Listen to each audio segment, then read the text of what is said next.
Hey, what's up? I'm Fids. In today's video, I'm going to be sharing with you the easiest way that I know to make custom boards in SKATER XL. Now, you can actually use existing board designs that are out there, and I'll show you how to do that. It's actually come in handy a lot when I've done, I made videos on this channel reproducing actual skate videos that took place. So I redid the Brian Wenning photosynthesis video, and I also did the Chris Roberts chocolate video, the Switch Kikimani video. And I took a lot of their boards, and I even made like some custom variations of their boards just because, you know, I wanted to. But in the early days of SKATER XL, I wanted to remake a lot of boards, and this is just the way that I found that works. And you know what? Let's just get straight into it. So right now I fired up Photoshop. I'm going to be doing this in Photoshop. I do believe that you could do this in something like Paint 3D, but I think it's going to be a little bit harder. Part of the reason is because of the layering options. So the layering actually helps me a lot in being able to do this the cleanest way possible. And well, the simplest way put is just because I can put this and it's got this mask that it sits right over. So I have a little bit more play and finesse in being able to really get the board positioned correctly. I will tell you two things that I've noticed that make the biggest difference when it comes to getting the best quality out of the board, right?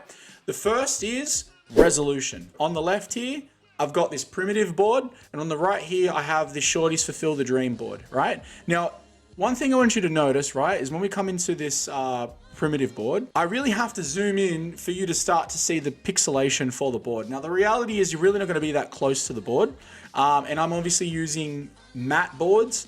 It starts to get, you need another mask if you're going to do reflective boards. I'm not doing that. This is the simplest way to do it. When we use something like this is a relatively high quality image, and so you can see I can zoom out and the quality of the board still looks great, right? Now, if I go over to this Shorty's board, you'll notice I don't even really have to go all that close in, but you can see that it's like really granular and really gross here. And part of that is just because the file option is not super high def, so the resolution's not great. So when the board gets put in, the image isn't gonna be great. You'll notice we've got bolt holes there. That is definitely going to be a factor, and it's going to be an annoyance, and it's actually going to end up having this like weird ombre fade effect that I find personally to be annoying. Now, one little detail that I didn't mention just a short moment ago is that when you are making these boards, one thing that I've done, especially when I've really wanted to get the board looking exactly a certain way, I've saved it as a Photoshop template. And it's just so that way I can like get the sizing and positioning right. Sometimes I've like gone in there and had to manipulate the sizes and shape, or maybe I'm just not too pleased with the way that it looks. And so it's just an easy little thing you can do. All right, so right there, we've got this board in here. Now you can see it's still got this little tiny bit of an ombre effect over here as well. It's just where the light hits, where the tail and the nose start to form. However, it's not anywhere near as big of an issue. And the reason is because it's not these two big massive strips. So I'm really not too concerned about it. What I do want to get sorted is I just want to get this color, and I'm just gonna cover up these. Now, you don't necessarily have to cover up the bolt holes, but I promise you that you won't get the alignment 100% right.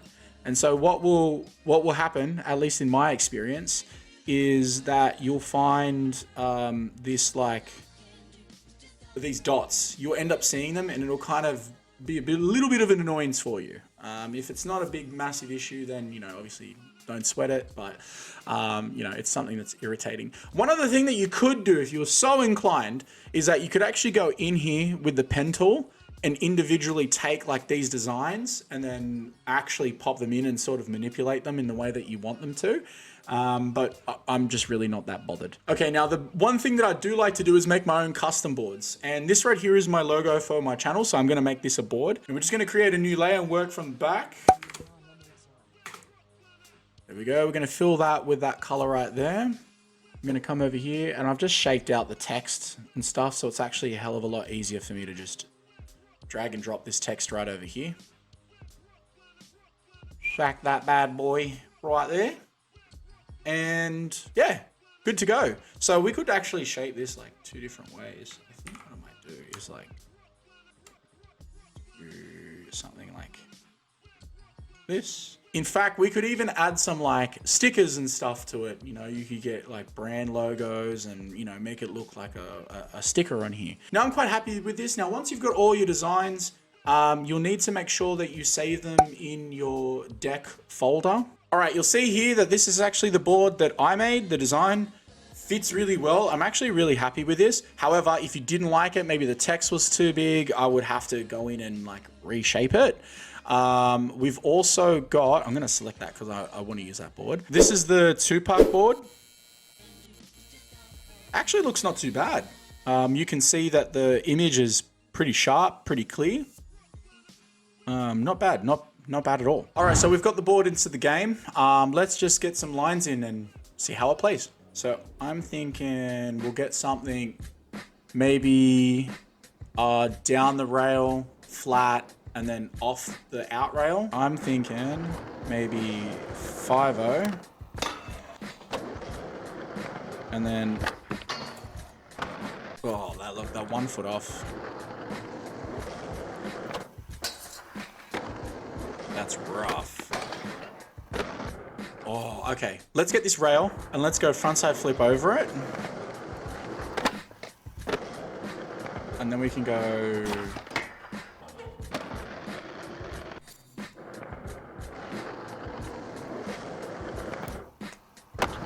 Oh, dude, that looks so nice.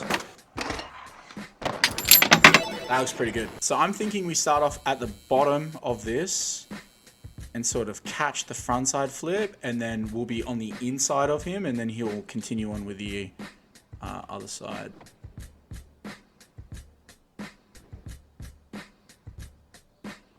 All right, let's see what it looks like.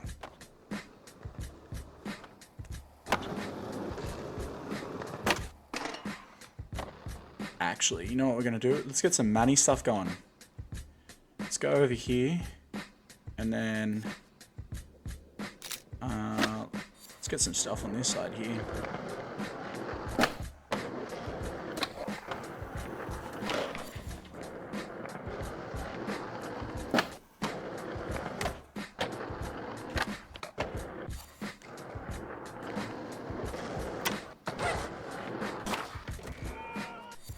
I want to get into like a fakey manny at the top.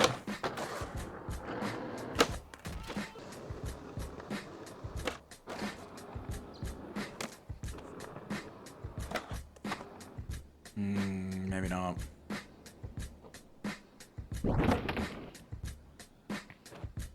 I mean, it looks good, but... All right, so I got a better idea. 180 up the step. Fakey inward heel.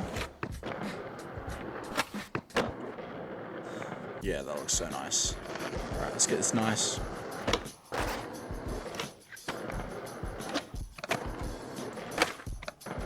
Get in the bin. Oh, that ugly switch heel after. I'm gonna try and trim this in. Let's see what this looks like.